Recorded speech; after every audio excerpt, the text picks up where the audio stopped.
Hello everyone, welcome to Study for Change চেনেলটোৱে স্বাগতম জনাইছোঁ।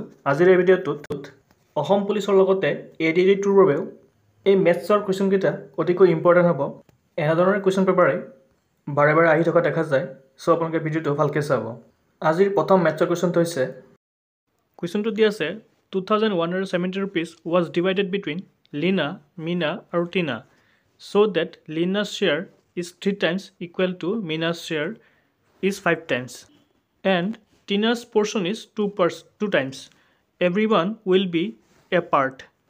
2170 টকা লিনা মিনা আৰু টিনাৰ মাজত বিভক্ত কৰা হৈছে যাতে লিনাৰ অংশ 3 গুণৰ সমান 5 গুণ মিনাৰ আৰু টিনাৰ অংশ দি আছে 2 গুণ। সকলোৰে অংশ কিমান হ'ব সুধিছে ইয়াত। চ' মুঠ টকা দি আছে 2170 rupees. এই 2170 টকাটো লিনা মিনা আৰু টিনাৰ মাজত সমানে ভগাব লাগে। কিন্তু কুৱেশ্যনত দি আছে লিনাৰ 3 গুণ হ'ব লাগিব, মিনাৰ 5 গুণ হ'ব লাগিব আৰু টিনাৰ 2 গুণ হ'ব লাগিব। গতিকে আমাৰ এতিয়া এজনে কিমান পায় সেইটো উলিয়াব লাগিব। আমি যদি এজনৰটো উলিয়াব পাৰোঁ তেতিয়া লিনাৰ 3 গুণ, মিনাৰ 5 গুণ, টিনাৰ 2 গুণ এইটো আমি উলিয়াব পাৰিম সহজতে। এতিয়া যদি আমি এই গোটেইকেইটা গুণ আমি প্লাছ কৰি দিওঁ তেতিয়া আমি এজনৰটো ওলাই দিব পাৰিম। চ' 3জন মিলি হৈছে 10। এই মুঠ ভাগটোক যদি আমি মুঠ টকাটোক হৰণ কৰি দিওঁ তেতিয়া আমি এজনৰটো উলিয়াই দিব পাৰিম। চ' 2170 টকাক 10 দি হৰণ কৰি দিব লাগিব। এতিয়া যদি কাটি দিওঁ শূন্যটোক, ইয়াৰ শূন্যটোক কাটি দিওঁ আমি পালোঁ 270 টকা। এই 270 টকাটো হৈছে এজনৰ শ্বেয়াৰ। প্ৰশ্নত দিয়া মতে লিনাৰ 3 গুণ, চ' 3ক যদি আমি 217 দি ইনটু কৰি দিওঁ তেতিয়া আমি পাম 651। আকৌ এই মিনাৰ 5 গুণ, মিনাৰ 5 গুণৰ লগত 217 ইনটু কৰি দিলে যিটো পাম সেইটোৱে হ'ব মিনাৰ অংশ, মানে 5ৰ লগত 270 পূৰণ কৰিলে হ'ব 1085। আকৌ টিনাৰ 2 গুণ, টিনাৰ 2 গুণৰ লগত 270 ইনটু কৰি দিলে পাম 434। কুৱেশ্যন দি আছে প্ৰত্যেকৰে অংশ ওলাব লাগে কিমান কিমান আছে অংশ। চ' লিনাৰ অংশ পালোঁ 651, মিনাৰ অংশ পালোঁ 1085, টিনাৰ অংশ পালোঁ 434। চ' ইয়াৰ শুদ্ধান্ত দিছে option number B. Option number 651, 1085, 434। পৰীক্ষাত আপোনালোকে আৰু এটা টেকনিক ইউজ কৰিব পাৰে। এই প্ৰথম নম্বৰটো ইনটু কৰাৰ পিছত আপোনালোকে ক'লে 651। অপশ্যনত চাওক 651 অপশ্যন নম্বৰ বিতে আছে, এটো নাই, বি চিটো নাই, ডিটো নাই। চ' আপোনালোকে গোটেইকেইটা ইনটু কৰি থাকিব নালাগে। অকল প্ৰথমটো কৰি যদি আপোনালোকে অপশ্যনত পাই যায় তেতিয়াহ'লে আপোনালোকে সেইটো অপশ্যনে টিক কৰি দিব। তেতিয়াহ'লে আপোনালোকৰ পৰীক্ষাত 30 ছেকেণ্ড সময় হ'লেও বাচি যাব। Next question. কুৱেশ্যনটো দি আছে if 6 February 1997 is Thursday, which day of the week will be on 26 February 1997? যদি 6 ফেব্ৰুৱাৰী 1997 চন বৃহস্পতিবাৰ হয় কোনটো দিন সপ্তাহৰ 26 ফেব্ৰুৱাৰী 1997 তাৰিখে হ'ব? মানে কুৱেশ্যনটো কৈছে 6 ফেব্ৰুৱাৰী যদি বৃহস্পতিবাৰ হয় 26 ফেব্ৰুৱাৰী তাৰিখে কি বাৰ হ'ব? আজি যিকেইটা মেথছৰ কুৱেশ্যন দিছোঁ ইয়াৰ পৰা আপোনালোকে দুটা কুৱেশ্যন কমন আহিবই। এনেকুৱা ধৰণৰ কুৱেশ্যন ডাইৰেক্ট কমন নাহিলেও মানে পেটাৰ্ণটো ছেইম আহিবই। চ' এই কুৱেশ্যনটোত যদি দিয়া থাকে এনেকৈ ফেব্ৰুৱাৰী মাহ, ইয়াতো ফেব্ৰুৱাৰী মাহ আৰু চনটো দুইটা একেই থাকে 97, তেতিয়াহ'লে আপোনালোকে এই সহজ ট্ৰিকটো ব্যৱহাৰ কৰিব। আপোনালোকে ইয়াত 6 লিখি ল'ব, আকৌ ইয়াত 26 লিখি ল'ব। তাৰপিছত এই দুটাৰ মাজত গেপটো উলিয়াই ল'ব। টোটেল গেপ হৈছে 20 দিন। 6 ফেব্ৰুৱাৰীৰ পৰা 26 ফেব্ৰুৱাৰীলৈকে মাজত 20 দিন। তাৰপিছত এই 20টোক 7 দি হৰণ দিব। 7 দি হৰণ দিলে আমি ইয়াত দুবাৰ দিলে যাব 14 বাৰ, থাকিলে 6 বাৰ। 7 দি যিমান বাৰ কাটাকাটি যায় সিমানেই কাটাকাটি কৰিব, কিন্তু ইয়াত দশমিকত নানিব। তাৰপিছত আপোনালোকে ইয়াতে বৃহস্পতিবাৰ থাৰ্ছডে লিখি ল'ব। বৃহস্পতিবাৰ লিখি লোৱাৰ পিছত আপোনালোকে ইয়াত পালে লাষ্টত পালে যি 6, তাৰপিছত 6টা এনেকৈ ডট দি ল'ব। 6টা ডট দি এনেকুৱা 6টা ডট দি ল'ব। তাৰপিছত এনেকৈ এইটো আছিলে বৃহস্পতিবাৰ, শুক্ৰবাৰ, শনিবাৰ, দেওবাৰ, সোমবাৰ, মঙলবাৰ, বুধবাৰ। চ' এই লাষ্টৰ ডটটো পালোঁ আমি ৱেডনেছডে, বুধবাৰ। 26 ফেব্ৰুৱাৰী 1997 তাৰিখটো হৈছে বুধবাৰ, 26 ফেব্ৰুৱাৰীটো হৈছে বুধবাৰ। এনেকুৱা বাৰ উলিওৱা কুৱেশ্যন পৰীক্ষাত কমন কুৱেশ্যন আহি থাকে, চ' ভালকৈ চাবা এই কুৱেশ্যনটো। Next question. A train running at a speed of 54 km/h How much time need to cover 450 meters? 54 kilometre প্ৰতি ঘণ্টাত বেগত চলি থকা এখন ৰেল 450 মিটাৰ অতিক্ৰম কৰিবলৈ কিমান সময়ৰ প্ৰয়োজন?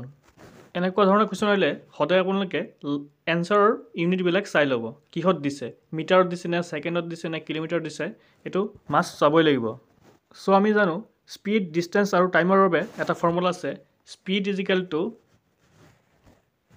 Distance by time. গতি সমান দূৰত্ব ডিভাইড বাই সময়। চ' আমাৰ এনচাৰবিলাক ছেকেণ্ডত দি আছে।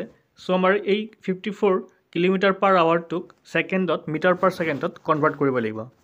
কিলোমিটাৰ পাৰ আৱাৰৰ পৰা মিটাৰ পাৰ আৱাৰ ছেকেণ্ডলৈ কনভাৰ্ট কৰোঁতে সদায় আপোনালোকে 5/18 দি ইনটু কৰিব।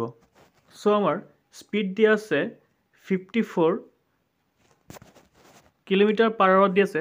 চ' আমি 5/18 দি ইনটু কৰিম।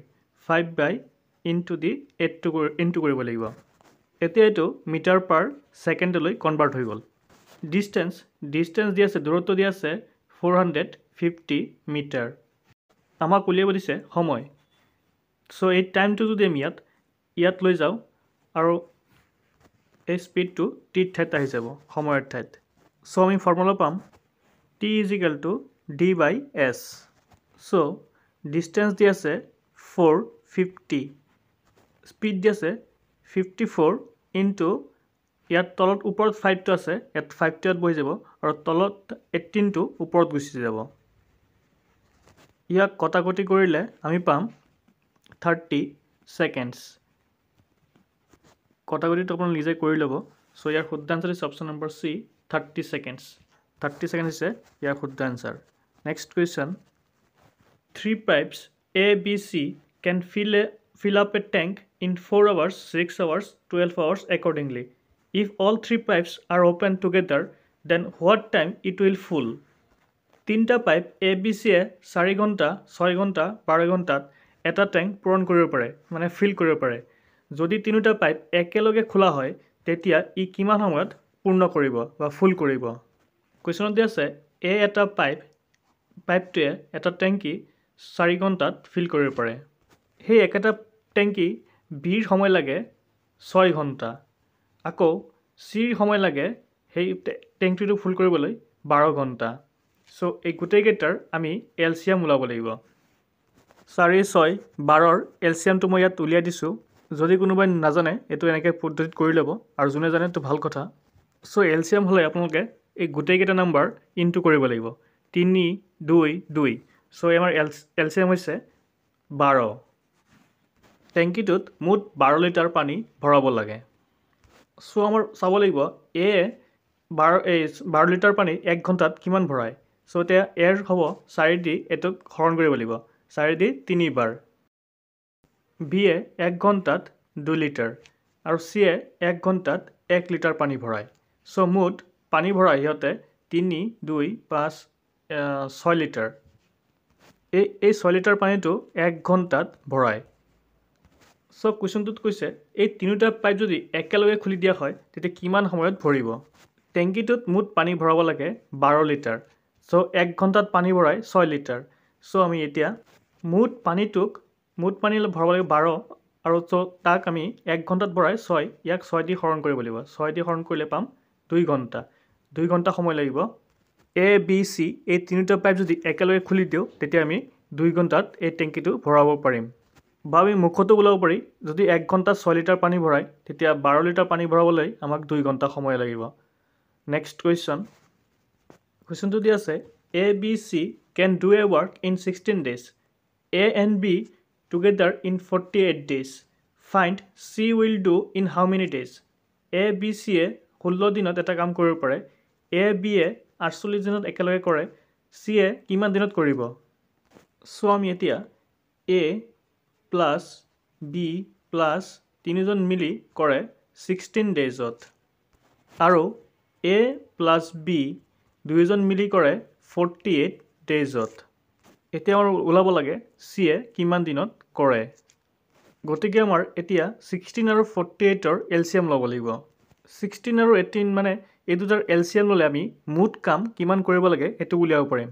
সো 16 আৰু 48ৰ এলচিএম হৈছে 48 এতিয়া আমাৰ উলিয়াব লাগিব এ বি চি তিনিজনে মিলি এদিনত কিমান কাম কৰে সো 16 দি 40 যদি ডিভাইড দিওঁ আমি পাম 3 আকৌ এ বি এ মিলি এদিনত কিমান কাম কৰে হেতু উলিয়াবলৈ হলে 48 দি 48 ডিভাইড কৰিলে 1 এতিয়া চাওক এ আৰু বি মিলি কাম কৰে দিনত এটা সো ইয়াত দিছে এ বি চি এই এ বি চি মিলাই কাম কৰে তিনিটা সো এ আৰু বি এ মিলি কাম কৰি দিয়া আমি পালো এটা সো এ বি মিলি কাম কৰে এটা সো এই সিটোৱে কাম কৰে দুটা কিয়নো ইয়াত তিনিটা দি আছে এ বি মিলি কাম কৰে যদি এটা সো বাকি থাকে কিমান 2 সি এ কিমান কাম কৰে দুটা কাম কৰে দিনত যেহেতু সি এ দুটা কাম কৰে এদিনত সো আমি টোটাল কাম আছিলে 48 সো 48ক আমি এতিয়া 2 দি ডিভাইড কৰিব লাগিব এতিয়া কাটিলে পাম আমি